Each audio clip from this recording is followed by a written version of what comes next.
여러분 반갑습니다. 오늘 특강을 맡은 조진표입니다. 많은 학생들이 입시 진학만을 목표로 공부를 하다 보면 대학을 가야 되겠다, 점수를 올려야 되겠다 이런 생각들을 많이 하다 보니까 정작 중요한 자신의 진로 설계에 대해서는 놓치는 경우가 굉장히 많습니다. 특히 고등학교, 심지어 대학을 마친 후에도 내가 뭐에 소질이 있고 어떤 분야로 가야 되는지조차 몰라 방황하는 젊은이들이 굉장히 많이 있습니다. 그래서 여러분의 미래를 위해서 맞춤형 진로 설계 방법과 바람직한 방향으로 안내하기 위해서 이번 주와 다음 주 금요일 이 시간에 진로 특강을 준비를 했습니다. 오늘은 그 첫 번째 시간으로 미래 인재상과 직업 세계의 변화를 주제로 특강을 하겠고요. 다음 주 이 시간에는 앞으로 향후 어떤 학과들이 전망이 좋을지에 대해서 학과에 대한 전망을 알아보는 시간을 마련을 했으니까 꼭 놓치지 않으셨으면 좋겠습니다.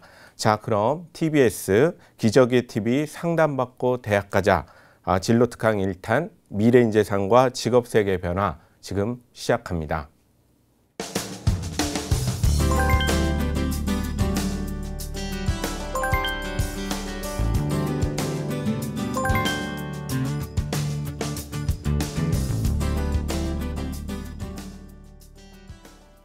진로 특강 오늘 첫 번째 시간으로는요. 세계 트렌드가 변하면서 시대별로 요구하는 인재상도 변하게 되는데 이에 따라 직업은 어떻게 변해가고 있고 앞으로는 어떤 점을 교육에 더 신경을 써야 되는지를 예측해보는 시간을 갖도록 하겠습니다.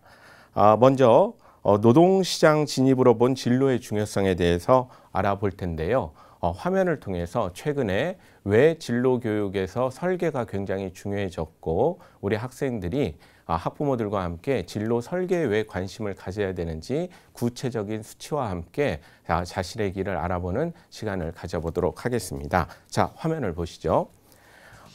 우리나라의 진로 교육에 대해서 연구하는 곳들이 굉장히 많은데 그중에서 대표적인 연구기관인 한국직업능력개발원에서 나온 논문 중에 하나를 발췌를 했습니다.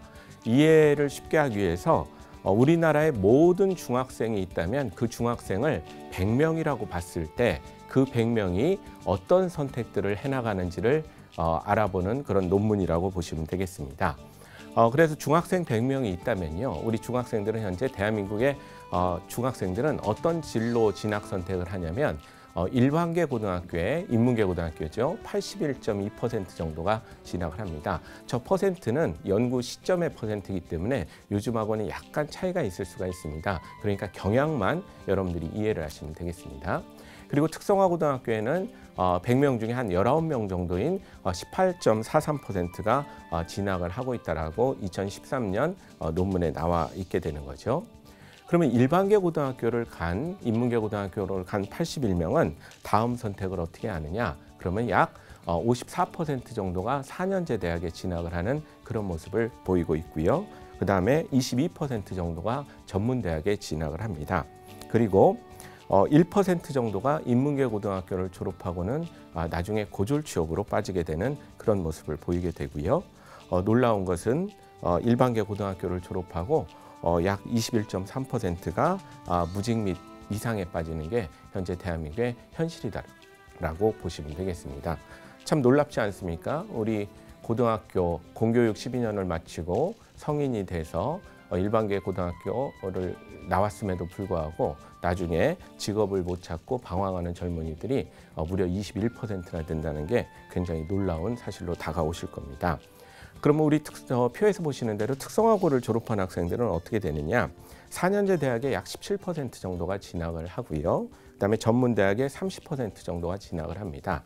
그리고 우리 특성화고등학교는 고졸 취업을 목표로 하고 있기 때문에 35.3%가 취업에 성공을 하는 그런 모습을 보이고 있고 16.7% 정도가 특성화고를 졸업하고는 나중에 무직이나 연락이 안 되는 미상에 빠지는 그런 모습을 보이는 경우가 굉장히 놀랍게 다가오실 겁니다. 자, 우리 시청자분들 같은 경우에는 지금 저 표를 보다가 약간 이상한 면을 발견을 하실 거예요.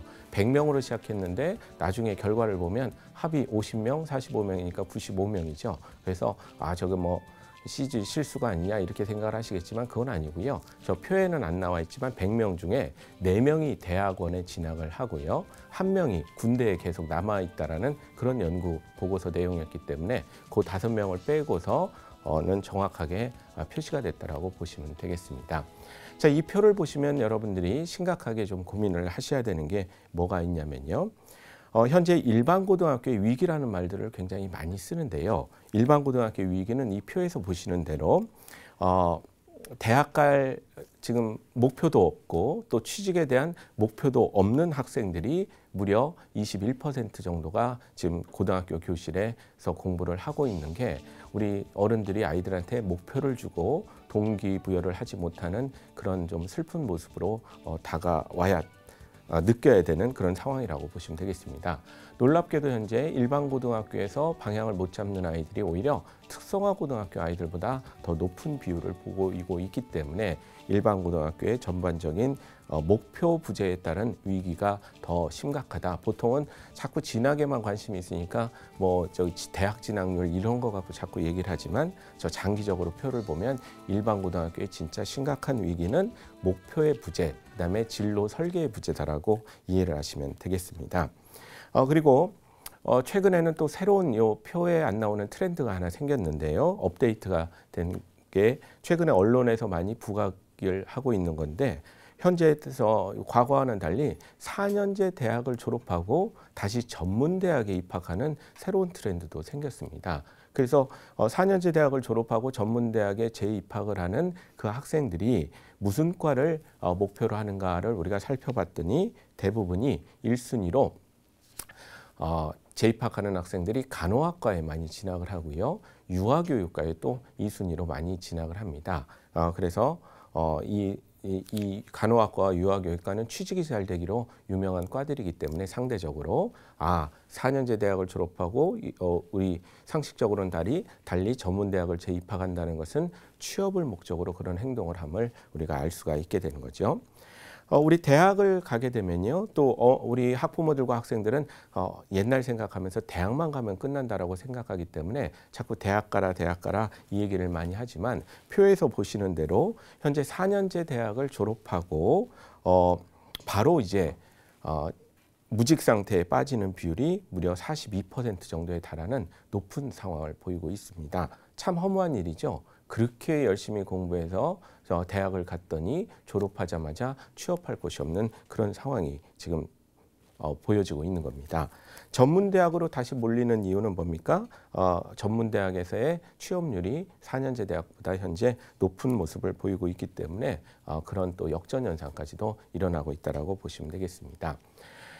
이 연구에서 우리는 많은 것들을 생각을 하게 됩니다. 첫 번째로 우리가 반성할 게 많습니다. 어른들이 이 훌륭한 아이들한테 바로 대학을 졸업하고 또는 고등학교를 졸업하고 왜 양질의 일자리를 많이 만들어내지 못하고 있는 것일까? 그래서 어떻게 하면 경제적으로 새로운 일자리들을 많이 창출할 것인가? 이걸 이제 고민해야 되는 게 우리 기존 기성세대의 반성에 대한 모습의 첫 번째가 되는 거고요. 또 하나 교육적으로 좀 신경을 써야 되는 것은 사실 다 저마다의 소질이 있고 괜찮은 학생들인데 어렸을 때부터 자꾸 공부해라 이 얘기만 듣고 자란 아이들이 막상 성인이 됐을 때 공부에는 소질이 없는데 내가 어떤 분야에서 어떤 활약을 할 수 있는지 한 번도 공부 얘기만 들었지 그 길에 대한 가이드를 듣지 않고 자랐기 때문에 막상 자기가 고등교육까지 마쳐도 공부 쪽에 적성이 아니었음을 느낀 다음에는 어찌해야 할 바를 모르는 이런 상황에 빠져 있는 경우가 많기 때문에 우리 교육적으로는 어렸을 때부터 공부도 중요하지만 저마다의 소질이 무엇인지를 파악하고 세상에 얼마나 다양한 일들이 있고 내가 거기에서 가치를 가지고 역할을 할 수 있는 분야가 있다라는 것을 좀 체계적으로 가르치는 것이 좋은 것이 아니냐 하면서 진로교육이라는 것 자체가 학교에 굉장히 강조되고 있는 상황이다라고 이해를 하시면 되겠습니다. 또 여러분들이 느끼셔야 되는 것은 과거랑은 많이 달라진 패턴을 또 볼 수가 있습니다. 어떤 패턴을 볼 수가 있냐면요. 우리 표를 다시 볼 수 있는지는 모르겠지만요. 표가 준비되면 보여주시면 좋겠는데요.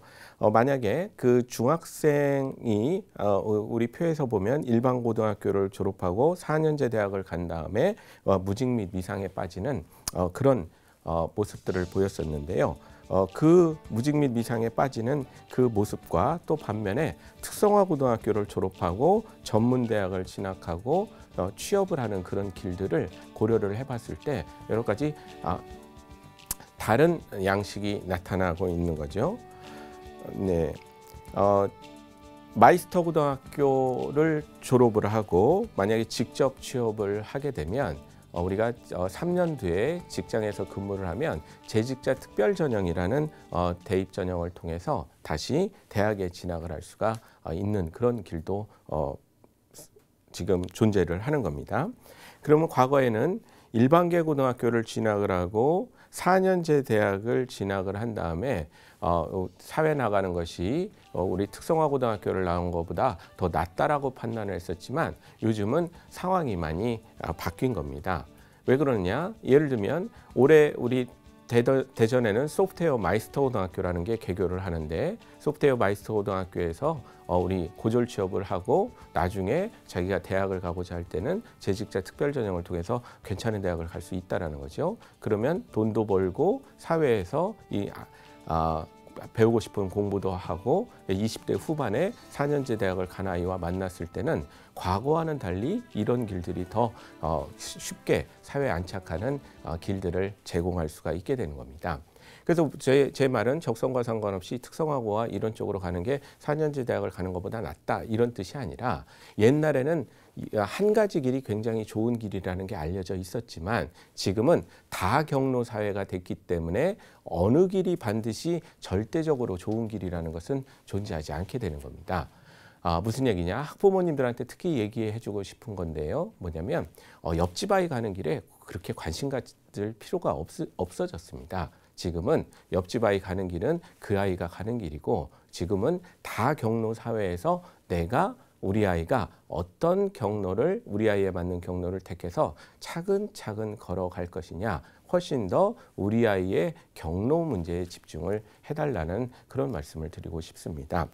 또 학교는 고민을 많이 해야 됩니다. 왜 고민을 해야 되냐면 옛날에는 부자나 가난한 사람이나 이 경로에 대해서 단순한 경로였기 때문에 알고 있는 게 뻔했습니다. 예를 들면 사법고시를 봐서 판검사가 되면 대한민국에서 잘 사는 엘리트가 된다는 것은 모든 국민이 다 아는 그런 시대였죠. 왜? 경로가 단순했기 때문에 정보의 문제가 존재를 하지 않게 되는 겁니다. 그러나 경로가 이렇게 다양해지게 되면 옵션, 선택지가 높아지게 되면 정보 문제가 발생을 하게 되는 거고요. 자본주의에서 정보는 경제력에 비례하는 모습을 자꾸 많이 보여주고 있기 때문에 부모님의 정보력에 어떤 진로 설계가 좌우되는 현상들이 나타나고 있게 되는 겁니다. 이것을 사회과학에서는 SES 효과라고 얘기를 합니다. 아버지의 사회경제적 지위와 소득이 자녀에 미치는 영향이라는 사회과학적인 요소로 설명을 하고 있는데 우리나라가 현재 그 부모님 효과가 커지고 있다라고 얘기를 하는 것은 경로가 다양해졌는데 여기에 정보 문제가 발생함으로 해서 부모님의 경제력이 영향을 미치고 있다라고 얘기를 하는 겁니다. 한마디로 개천에서 용나기가 점점 힘들어지고 있는 시대가 됐다라는 것이 이 정보 문제에서 발생한다는 것을 우리가 명확하게 알아야 됩니다. 그러면 학교가 좋은 것이 뭡니까? 학교라는 것은 자본주의 하에서 그 지역 안에서는 그래도 그 지역 안에서는 가장 잘 사는 사람과 가장 못 사는 사람들이 같이 모이는 그런 공간이기 때문에 아주 소중한 공간이거든요. 이 소중한 공간을 통해서 최신의 정보들이 똑같이 아이들한테 전달이 돼야만 부모님이 누구냐와 상관없이 아이들은 시대에 맞게 첨단의 정보를 가지고 자기 진로 설계를 이 다양한 세계 속에서 설계하며 구체적으로 설계하며 나갈 수가 있게 되는 겁니다. 그래서 진로 설계, 진로 정보들이 중요해지고 있다.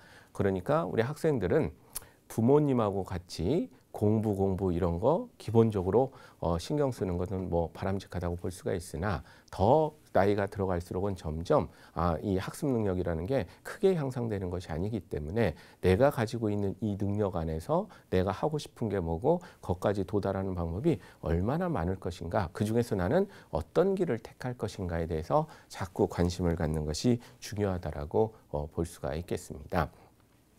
우리 부모님들은 그걸 아셔야 되죠. 또 뭐를 아셔야 되느냐?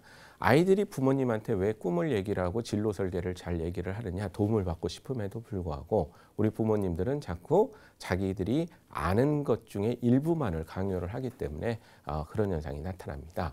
아이가 비행기 조종사가 되겠다라는 꿈을 갖고 있으면 부모님한테 와서 얘기하기가 힘듭니다. 왜 힘들겠습니까? 조종사 되겠다고 그러면 우리 부모님의 말은 일반적으로 어떻게 되죠? 봐라, 엄마 아빠가 그래서 너보고 공부 열심히 하라는 거다. 비행기 조종사가 되려면 공군사관학교를 가서 저기 군 조종사를 하다가 민간항공청에 나오는 게 대한민국 최고의 엘리트 코스인데, 네가 그래 공군사관학교를 가려면 적어도 내신 1, 2등급은 찍어줘야 되는 거 아니냐. 그래서 엄마가 열심히 공부하라고 했던 거다. 엄마를 위해서가 아니라 네 꿈을 위해서 열심히 하라는 거다. 결국 꿈을 얘기를 하면 최종적으로는 이렇게 공부 문제로 바뀌기 때문에 아이들은 쉽사리 집에 와서 이런 진로에 대해서 얘기를 못합니다. 자, 그럼 바꿔놓고 생각하면 부모님 입장에서는 우리 아이가 나중에 공군사관학교에 합격이 안 되면 그럼 조종사의 꿈을 포기하라고 말하는 게 부모님의 역할은 아니겠죠. 또 아이도 떨어졌다고 해서 내 꿈을 접는 것은 아니겠죠. 왜? 조종사가 되는 방법은 그 외에도 굉장히 많이 있습니다. 잘 아시는 대로 뭐 항공대나 한서대나 이런 항공운항과를 통해서도 민간항공 조종사가 될 수가 있는 거고요. 또 군조종사라는 것은 또 뭐 경남대나 영남대 이런 데 군조종 위탁장학생 프로그램을 통해서도 분명히 또 이룰 수가 있는 여지가 있고요. 또 민간항공 자격증을 발급하는 여러 기관에서 차근차근 밟아서 자기의 꿈을 이룰 수도 있는 다양한 방법들이 존재를 하게 되는 거죠. 그 여러 가지 방법 중에 우리 학생이, 우리 아이가 어느 길을 택해서 터벅터벅 걸어갔을 때 사회에 성공적으로 안착을 하고 훌륭하게 살아갈 수가 있겠는가, 그걸 우리는 신경을 써줘야 된다는 것을 잊지 마시기 바랍니다. 자, 그러면 우리 학생과 학부모님들한테 다음으로는 직업 유형의 변화를 좀 설명을 드리겠습니다. 직업 유형은 시대에 따라서 자꾸 변하게 되는데 어떻게 변해왔는지를 화면을 보면서 설명을 드리도록 하겠습니다. 먼저 직업 유형의 변화, 과거에는 어떤 모습이 유행을 했었는가를 잠깐 보겠습니다. 여러분들 물론 이렇게 직업을 6가지 유형으로 나누는 것 자체가 모순일 수가 있습니다. 그런데 우리 혈액형이 과학적으로는 의미가 없어도 우리가 그렇게 얘기하는 것은 그렇게 얘기를 하면 이해하기가 편하듯이 이렇게 유형을 시켜서 말씀드리는 것은 이해하기가 쉽게 말씀을 드리는 거라고 전제를 하고 설명을 드리도록 하겠습니다. 직업 유형을 그냥 6가지로 나눈다면 전문직형, 흔히 말하는 사자 들어가는 직업이 있고요. 또 하나는 기업형, 뭡니까? 많은 수를 차지하는 회사나 이 법인, 주식회사, 유한회사 이런 곳에서 일하는 사람들을 기업형 직장이라고 얘기를 하고요. 관료형이라는 직업 유형이 있죠. 흔히 얘기하는 공무원으로 대병되는 그런 직업 유형이라고 보시면 되겠습니다. 또 자기주도적으로 사업을 일궈서 뭔가 성과를 얻어내는 창업형이라는 또 직업 유형이 있고요. 그 다음에 공부 열심히 해서 석사 박사가 된 다음에 연구소나 대학에서 후학을 가르치거나 연구를 하는 학자형 직업이 또 있고요. 또 뭐 사실 직업 유형 중에 해외형이라는 것은 학문적으로 존재를 하지 않지만 우리나라의 특수한 그런 상황 때문에 국내에서만 머무르지 않고 전 세계를 내 집처럼 마음껏 왔다 갔다 하면서 활약하는 그런 직업 유형을 해외형이라고 이름을 붙여보도록 하겠습니다. 자, 그러면 과거에는 저 6가지 유형 중에 어떤 직업들이 인기가 있었느냐, 표에서 화면에서 보시는 대로 전문직형, 관료형, 학자형, 저런 3종류의 직업들이 주로 인기를 끌었습니다. 어디서 많이 들어본 얘기 같죠? 뭡니까? 지금도 많은 부모님들이 그러시는데 자녀한테 원하는 직업이 뭐냐 하면 얘기하시는 게 있죠. 7가지, 의사, 판사, 변호사, 교사, 한의사, 교사, 공무원, 딱 이렇게 얘기를 하시는 그 7가지 직업들이 사실은 뭡니까? 전문직형, 관료형, 학자형의 직업이다라고 이해를 하시면 되겠습니다. 과거에는 저 직업들이 굉장히 인기를 끌었는데 왜 그러느냐? 저 직업들은 가만 보시면요. 국민들이 아무리 못 살아도 저 직업들은 나라를 유지하기 위해서 반드시 필요한 직업들입니다. 아니 행정부가 없고 시청이 없고 이러면 유지가 안 되지 않습니까? 군인이 없고 그다음에 의사가 없고 판검사가 없다면 나라 질서 유지가 안 되고 뭐 여러 가지 나라 자체가 성립이 안 되는 상황이기 때문에 저 소득이 없는 나라이더라도 아무리 국민들은 변변한 직업들이 없어도 좀 전에 말한 그 직업들은 가장 먼저 세금을 걷어서 월급을 주는 직업들이기 때문에 상대적으로 굉장히 안정적인 직업이다라고 알려져 있게 되는 겁니다. 그래서 우리나라도 과거에는 사회적으로는 변변한 산업 기반이었고 변변한 일거리가 없었는데 저 직업들은 상대적으로 높은 급여와 안정성을 보여줬기 때문에 대단히 인기를 끄는 직업이었다라고 이해를 하시면 되겠습니다. 그래서 그때 한이 맺히신 우리 부모님들이 왜 나는 저걸 안 했을까 했던 분들이 요즘 여러분들한테 그렇게 강조를 하는 거라고 이해를 하시면 되겠습니다. 자, 그렇다면 저렇게 전문직형, 관료형, 학자형이 인기가 있었는데 요즘 젊은 사람들한테는 어떤 직업들이 인기가 있는지 현재 유형을 한번 화면을 보도록 하겠습니다. 지금 현재에는 과거와 달리 전문직형의 인기가 살짝 좀 떨어지고 있습니다. 여러분들이 뉴스나 이런 데서 많이 들으셨겠지만 변호사들은 점점 인원이 늘어나고 있어서 시장에서 대단히 경쟁을 해야 되는 그런 상황으로 바뀌어가고 있고요. 그다음에 의료 체계도 사실은 관치 의료가 굉장히 심해짐에 따라서 수익성의 악화, 뭐 보람의 악화 이런 것들이 이루어져서 좀 힘들어지는 직업 중에 하나다라고 예측을 하고 있는 것처럼 전문직형의 인기가 과거에 비해서는 상대적으로 살짝 떨어지고 있는 그런 모습을 현재 보여주고 있습니다. 반면에 자본주의가 점점 커지면서 시장 경제가 커지면서 기업들이 과거에 비해서는 성장한 곳들이 굉장히 많아서 현재 젊은 대학생들이나 우리 취업을 목적으로 하는 사람들한테는 기업형의 인기가 굉장히 높아져 있는 것을 보실 수가 있을 겁니다. 과거와 달리. 그리고 또 우리나라는 90% 정도를 수출입에 의존하고 있는 그런 대외 의존도가 무역 의존도가 굉장히 높은 나라이기 때문에 국내에서만 머무르지 않고 전 세계를 돌아다니면서 국내 국외에 수입을 하거나 수출을 하거나 우리나라를 알리거나 해외에 물건을 들여오거나 내보내거나 하는 해외형의 직업들이 기업 안에서 우리 정부 안에서 그다음에 일상에서 굉장히 인기를 끌어가고 있습니다. 그래서 요즘은 해외 관련된 그런 비즈니스나 업무가 인기를 많이 끄는 모습을 볼 수가 있는 거죠. 그리고 관료형은 이제 이 좀 선진국으로 갈수록 살짝 인기가 떨어져야 됨에도 불구하고 현재 대한민국은 여전히 높은 인기를 보여주고 있습니다. 이게 좀 안타까운 현실 중에 하나인데요. 너무나 많은 대학생들이 공무원 시험에 매진을 하고 있습니다. 그 얘기는 어떻게 해석을 하냐면 현재 젊은 사람들이 보기에 현재 미래에 대한 그런 안정성에 대한 확신이 그렇게 높지가 않은 상황이기 때문에 도전하기보다는 관료형에 아직도 높은 인기를 주고 있다. 이렇게 설명을 드릴 수가 있습니다. 어느 사회나 좋은 인재가 자기가 나라에 기여를 하고 시민들에게 기여를 하기 위해서 관료, 공무원을 목표로 한다면 그건 굉장히 건전한 사회이나 그러나 지금처럼 그냥 너무 많은 사람들이 공무원 시험에 매진을 하고 있는 이 상황은 약간 새로운 직업들이 창출이 안 되고 있기 때문에 나타나는 불안함이 반영된 것이라고 우리는 해석을 할 수가 있게 되는 겁니다.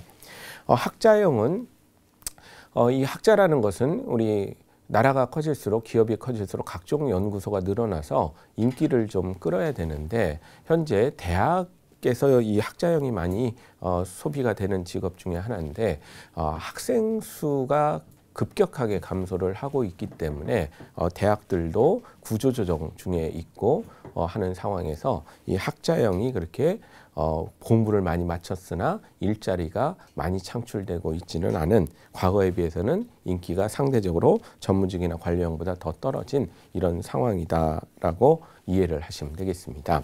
자, 그러면 현재는 이런데 향후 우리 학생들이 진학을 하게 되고 진로 선택을 하게 되는 가까운 미래에는 어떤 모습을 보일까? 직업 유형의 변화, 미래에 대해서 화면을 보면서 설명을 드리도록 하겠습니다. 전문 직형의 인기는 점점 더 떨어질 거라고 예측이 되고 있습니다. 왜냐하면 자격증 제도가 선진국형 자격증 제도로 빠르게 바뀔 거라고 우리가 예상을 하기 때문입니다. 선진국형 자격증 제도라는 것은 자격이라는 것이 평생의 소득을 보장해 주는 것이 아니라 한 번의 자격증 취득이, 자격이라는 것은 그 행위를 알 수 있는 최소한의 기준이고, 그 기준을 넘은 사람끼리 경쟁을 해서 국민들에게 그 경쟁으로 하여금 양질의 서비스를 제공하도록 하는 게 선진국형 자격증 제도이기 때문에 전문직형은 점점 경쟁이 치열한 그런 사회로 들어갈 것이라고 보고 있습니다. 그 중에서도 특히 이제 법조 체계는 많이 과거에 비해서 달라지고 있기 때문에 그 중에서도 가장 경쟁이 치열한 분야다라고 우리가 볼 수가 있고요. 특히 한의사들은 한의 쪽은 이제 의료 체계의 변화나 이런 거에 영향을 많이 받고 있기 때문에 경쟁이 갈수록 치열해지는 그런 분야다라고 볼 수가 있습니다. 또 의료계와 한의계가 최근에 경쟁하고 있는 게 뭐 의료기기의 사용을 허락하네 마네 이런 거를 가지고 싸우는 것도 사실은 국민의 입장으로서는 두 쪽 다 현재 상황이 그렇게 좋지 않다라는 것을 대외적으로 느낄 수 있게 하는 부분이다라고 우리는 감을 잡을 수가 있는데, 앞으로는 좀 더 현재보다는 과거보다는 월등히 경쟁이 치열한 그런 분야로 바뀔 것이 거의 확실합니다.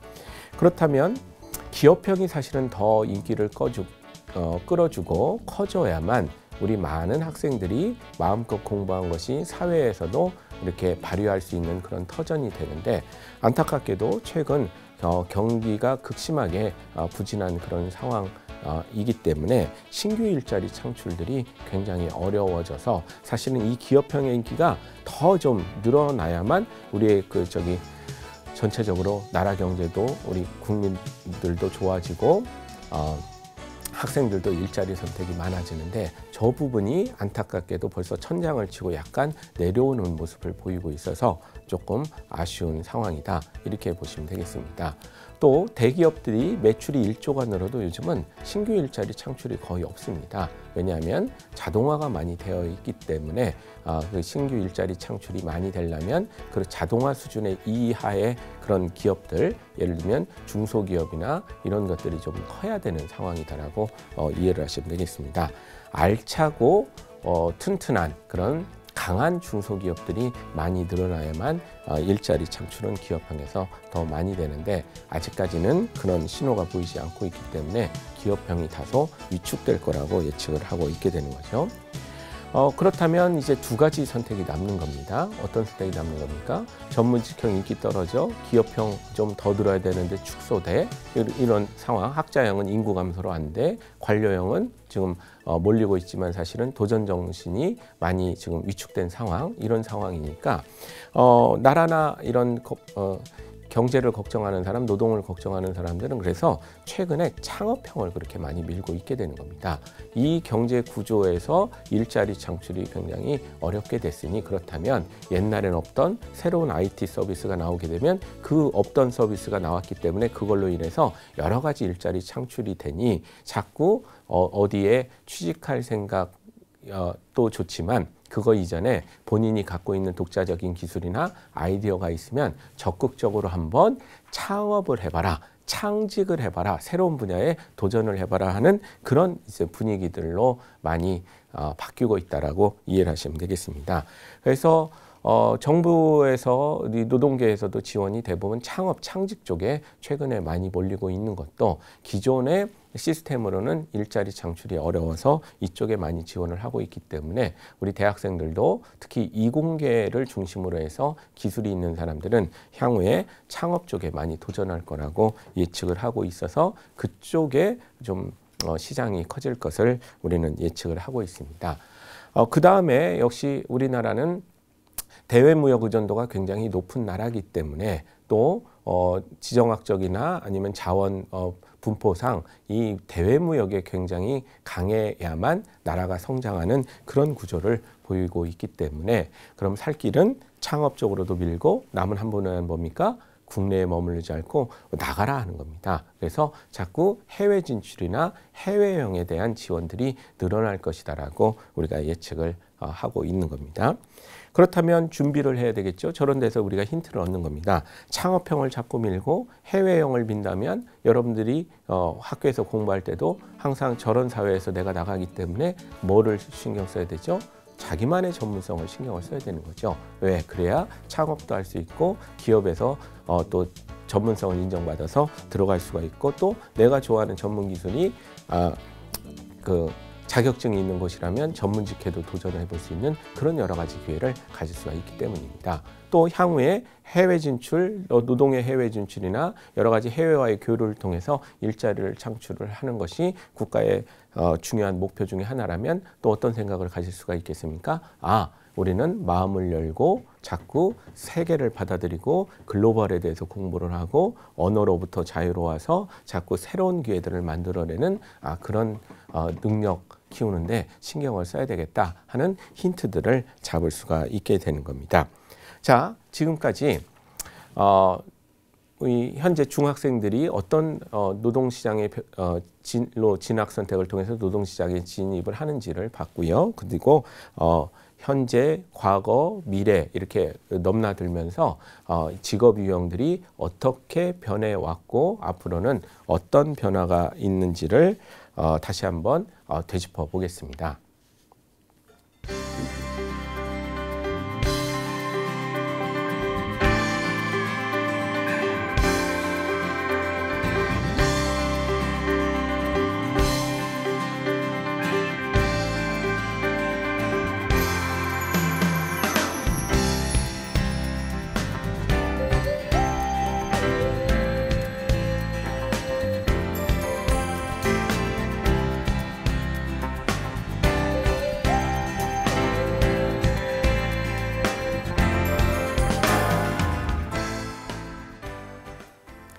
미래 인재상과 직업 세계의 변화에 대한 강의를 계속하고 있는데요. 우리 학생과 학부모님들은 항상 진로와 진학을 우리가 같이 얘기를 하고 있는데 진학은 굉장히 당면 과제라서 좀 중요시 생각하면서 진로에 대한 걸 뒤로 미루다 보니까 진학은 강점이 있는데 진로 능력을 갖추지 못하는 경우가 굉장히 많이 있습니다. 그래서 우리는 오늘은 진로 특강 시간이기 때문에 다음 시간에는 구체적으로 학과에 대해서 우리가 짚어볼 테지만 그 이전에 향후 이렇게 다변화되고 다양화되고 그 다음에 어려워지고 또 전문화되는 이런 시대 속에서 나는 대체 뭐에 중점을 두고 공부를 해야 되는 것일까? 뭐에 중점을 두고 자꾸 나의 능력을 키우려고 노력을 하시는가? 요거에 대해서 한번 살펴보는 기회를 갖는 것이 대단히 중요하다라고 생각을 할 수가 있습니다. 그런데 우리는 진학을 떠나서는 또 잘 얘기가 안 들어오기 때문에 최근 입시제도의 변화나 교육제도 변화가 사실은 알고 보면 우리가 그동안 얘기를 못 들어서 그렇지 이런 인재상의 변화에서부터 출발된다는 것까지 같이 설명을 드릴 테니 잘 들어보시고 활용을 좀 하셨으면 좋겠습니다. 자, 그러면 화면을 보면서 설명을 드리도록 하겠습니다. 우리 인재상은 현대사회의 인재상은 미래에 대한 인재상을 얘기를 할 때 우리는 출발점을 항상 현재로부터 출발을 합니다. 왜? 미래는 사실은 어떻게 될지 모르는 일이거든요. 그러니까 지금의 작은 변화들이 모이면 어떻게 될 것이다를 추론을 할 수가 있기 때문에 항상 지금 사회에서 또 가까운 미래에 예측되는 사회에서 사람들을 볼 때 이 어떤 사람을 좋은 인재라고 생각을 하고 있는가 이런 것들을 우리가 아는 것이 대단히 중요하다고 볼 수가 있습니다. 그러면 현대 사회에서 가까운 미래의 인재상 미래 사회에서 인재상을 보게 되면 다음에 5가지를 굉장히 강조하고 있다는 것을 우리가 알 수가 있는 거죠. 5가지라는 게 뭡니까? 첫 번째, 성실성을 대단한 인재상이라고 지금 보고 있습니다. 채용이나 어디나 이런 데서. 왜 그럼 갑자기 뜬금없이 고리타분해 보이는 가치인 성실이 이런 지금 첫 번째 인재상으로 올라와 있는가? 역시 사회 변화와 굉장히 밀접하게 연결이 되어 있는데요. 어떤 사회 변화와 밀접하게 연결이 되어 있느냐? 여러분들 지금 이제 옛날 엄마 아빠 때 시대와는 조금 다른 현상이 나타나고 있는데요. 현재 대한민국에서 그렇게 열심히 공부해서 대학을 들어가 놓고 대학을 졸업하고 취업을 했으면 되게 막 끝까지 다 다닐 것 같은데요. 현재 그런 상황이 아니라 우리나라의 현재 상황은 1년 안에 퇴사를 하는 비율들이 갈수록 늘어나고 있습니다. 조금 다니다가 퇴사하는 현상들이 일어나고 있는데 그 비율이 어느 정도냐면 대한상공회의소 자료에 따르면 1년 안에 회사를 관두는 사람이 중소기업은 40%대에 가까워진 그런 상황이고요. 중견기업은 20%대에 육박을 해 있고 그다음에 대기업 집단 자체도 10%를 넘는 그런 모습이 보이고 있다라고 조사를 하고 있습니다. 또 2014년 경영자 총연합회의 자료에 따르면 1년 안에 회사를 관두는 사람들이 여기는 기업 사이즈와 상관없이 조사를 했는데 25% 정도가 1년 안에 회사를 관두고 있게 되는 겁니다. 그러면 다른 회사 가서 잘 살면 모르겠는데 다른 회사도 또 1년 다니다가 관두게 되는 이런 현상들이 지금 많이 일어나고 있는 거죠.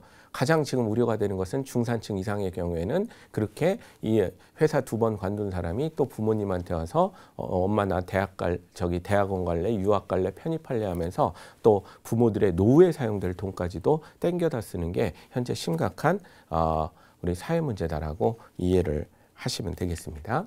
그러다 보니까 사실은 옛날과는 달리 진득하게 한 분야에서 전문가로서 성장할 수 있는 성실한 사람들 찾기가 갈수록 노동 현장에서는 어렵다라는 얘기들을 많이 하고 있습니다. 적어도 2년간 신입사원 교육을 시켜야 10년간 인재를 찾는다라고 얘기를 하는데 그런 사람 찾기도 어렵다라고 얘기를 하는 거죠. 또 1만 시간의 법칙이라고 알려진 하루에 3시간씩 그 분야에 10년간을 종사해야만 그 분야의 전문가로서 인정할 수가 있는 게 사회 법칙인데 그 중간에 이탈자가 많기 때문에 그런 사람들 전문가 길러내기가 어렵다는 얘기들을 많이 하는 겁니다. 그래서 사회는 여러분들 교육제도보다 먼저 변하거든요. 전에는 좋은 대학 나온 사람들이 성실할 것이다라고 생각하고 뽑았는데 점점 이런 현상이 일어나는 것으로 봐서 요즘 학생들은 명문대 나온 거랑 성실한 거랑은 별개의 문제가 됐다라고 판단을 하는 겁니다. 그래서 서류 중심의 전형을 버리고 채용 쪽에서는 점점 면접 중심의 채용으로 바뀌었고 면접 중심의 채용도 더 진화해서 1차 면접, 2차 면접, 3차 면접, 임원 면접, 인선 면접, 압박 면접, 숙박 면접 형태로 다양하게 진화를 해왔던 겁니다. 그랬더니 또 대학에서는 이걸 대응을 해서 압박 면접 대비법, 숙박 면접 대비법 이런 것들을 또 가르치니 하루 저녁 봐서는 잠깐 봐서는 애들을 잘 모르겠다 하면서 사회 채용은 두어 달 같이 살아보고 그 애들을 선발하겠다. 인턴 채용이다. 그다음에 길거리 채용이다. 다양한 방식으로 이렇게 진화를 하고 있는 상황입니다. 그러다 보니까 사회에서는 교육계에 옛날에는 대학에서 보내주는 애들이 사회인재상에 딱 부합을 했었는데 옛날같이 그런 친구들이 오는 게 좀 별로 없는 것 같더라. 좀 성실한 사람들을 더 많이 보내달라. 조직적 능력이 좋은 사람들을 보내달라. 이런 얘기들을 많이 하고 있는 거죠. 물론 여기에서는 또 다른 이면이 존재하죠. 과연 조직이라는 집단이 현재 대학생들이나 젊은 청년들한테 좋은 어떤 조직 문화를 갖고 있는가? 이건 별개의 문제고요. 여기서 논의하는 것은. 그렇지만 이 사회 입장에서는 좀 더 조직에 오래 성실하게 머물 사람들이 과거보다 찾기 어려워졌으니 그런 사람들을 더 많이 보내달라고 요구를 하는 겁니다. 자, 그러면 여러분들 대학이나 교육계 입장에서는 사회가 성실한 사람들을 요구하면 이 바뀐 인재상에 맞게 사람들을 보내줘야 되는 거죠. 과거에는 무에서 유를 창조를 하는 그런 인재가 필요했죠. 왜? 못 살던 나라였기 때문에 인프라가 없기 때문에 여기서 무에서 유를 창조하려면 머리가 좋은 사람들을 자꾸 보내주는 게 사회인재상에 맞았던 겁니다. 성실보다는 머리가 중요했던 거죠. 머리 좋은 애들 뽑는 방법이 뭡니까? 바로 문제은행식의 시험으로 아이들을 뽑는 것이 대표적인 머리 좋은 학생들을 뽑는 방법이라 한 번의 시험으로 아이들을 뽑는 방식은 사실은 우리 지적 능력이 굉장히 좋은 사람들을 뽑는 대표적인 방법으로 알려져 있게 되는 겁니다. 그런데 갑자기 사회 요구가 뭐라고 얘기를 합니까? 똑똑한 애들은 요즘 쉽게 발견이 되는데 성실한 애들 찾기가 어려우니 성실한 애들을 더 많이 보내달라. 이런 얘기들을 하게 되니까 어떻게 되겠습니까? 교육계도 마찬가지 상황이 되는 거죠. 똑똑한 애들은 한 방의 시험으로 뽑는 정시로 뽑지만 사실은 중간고사 잘 보고 기말고사 잘 보고 수행평가 잘하고 그다음에 3년간 학교생활 잘 따라온 애들은 머리 좋은 학생도 많지만 기본적으로 성실성이 담보가 되는 학생들이기 때문에 수시 중심으로 뽑는 학교 생활부 중심으로 뽑는 수시 자체가 사실은 알고 보면 성실한 학생들 뽑는데 굉장히 좋은 방법이 되게 되는 겁니다. 그래서 점점 대한민국의 입시 자체도 사회 요구를 수용해서 성실성을 강조하는 입시 방향으로 전환하고 있는 이런 단계에 있다라고 이해를 하시면 되겠습니다. 그래서 점점 수시 중심의 그런 입시, 학생부의 중요성이 증대, 이런 입시의 경향이 생기고 있다라는 것을 명확하게 이해를 하셔야 됩니다. 결국 뭡니까? 자꾸 뭐 수시 중심의 입시다 하면은 수시가 몇 %고 뭐 이렇게 자꾸 생각하시는데요. 그거 이전에 이 변화를 일으킨 원인이 뭐다? 성실한 인재인가 아닌가? 이게 내가 지금 거기에 맞게 커가고 있는가? 우리 아이가 그것에 맞게 자라고 있는가? 이걸 점검해 주는 것이 훨씬 더 중요하다고 말씀드릴 수가 있겠습니다. 성실한 인재로 키우시기만 하셔도 살짝 엄마 마음에 안 드는 대학을 들어갈지라도 뒤로 갈수록 사회 가서 인재 소리 들을 가능성이 많습니다. 아무리 머리가 좋아서 수능을 잘 봐서 명문대를 들어가더라도 뒤로 갈수록은 성실하지 못하면 좋은 인재 소리를 못 듣게 되는 게 지금의 상황이다라고 보시면 되겠고요. 두 번째 인재상은 뭡니까? 글로벌 사회에서 어느 나라 사람이건 만나서 적극적으로 대응을 하면서 자기의 주장을 펼치는 그런 적극성이 좀 있었으면 좋겠다. 한마디로 우리 인재상 중에 열정과 에너지가 굉장히 넘치는 사람이었으면 좋겠다라는 요구가 사회적으로 많이 일고 있게 되는 겁니다. 그래서 뒤로 갈수록 공부에 지쳐서 힘이 없는 사람보다는 뭔가 성취 경험이 있는 열정과 에너지가 강한 사람이 인재상으로 자리 잡게 되기 때문에 교육계에서도 변화가 있는 거죠.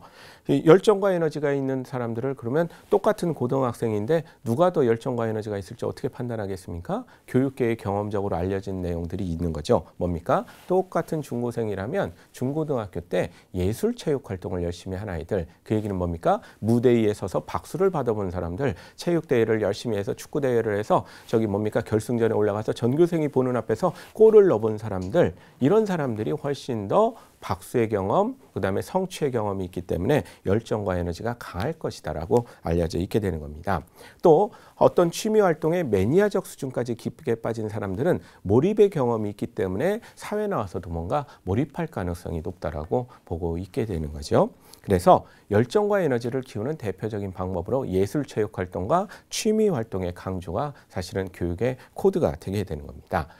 입학사정관제를 처음 도입하면서 홍보 목적으로 각종 특이 합격 사례들을 언론에 많이 홍보를 했었는데 그 사례들을 분석해 보면 대부분 취미 활동이 매니아적 수준까지 깊게 들어간 경우를 좋은 인재다라고 해서 뽑았던 것을 우리가 알 수가 있을 겁니다. 또 전문성의 시대가 굉장히 중요해진 거죠.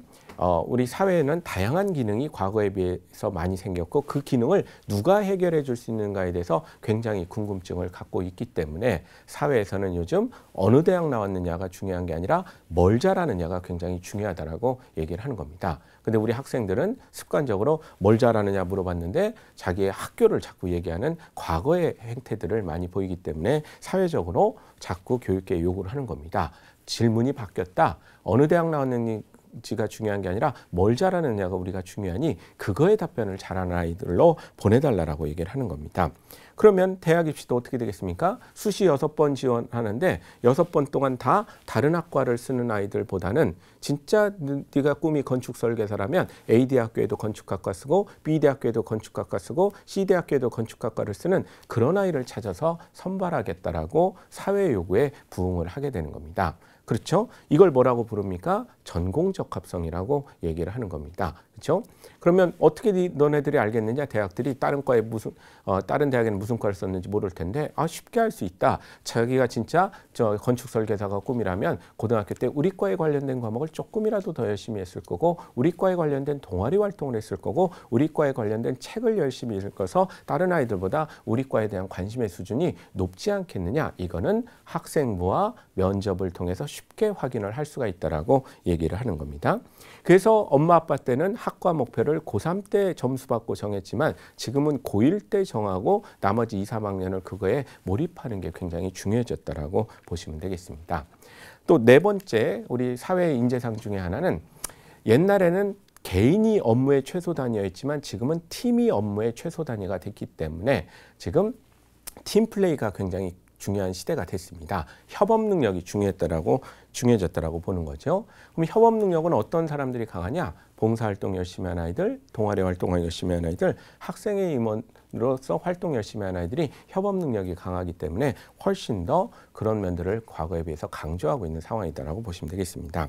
또 글로벌 도전 정신이라는 것이 굉장히 중요해졌죠. 우리나라의 특수한 환경 때문에 국내외를 마음껏 왔다 갔다 해야 되기 때문에 여기에서도 전 세계를 내 집처럼 활약하려면 도전 정신과 어학 실력, 글로벌을 가슴에 품을 수 있는 세계 시민 교육 이런 것들이 갈수록 중요해지고 있다라고 보시면 되겠습니다.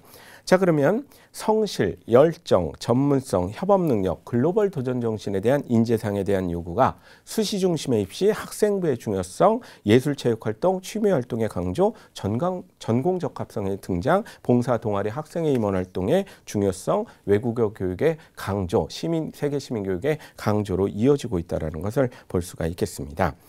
자, 지금까지 미래인재상과 직업의 세계 변화에 대해서 자세히 살펴봤습니다. 지금까지 강의한 내용 다시 한번 되짚어 보겠습니다.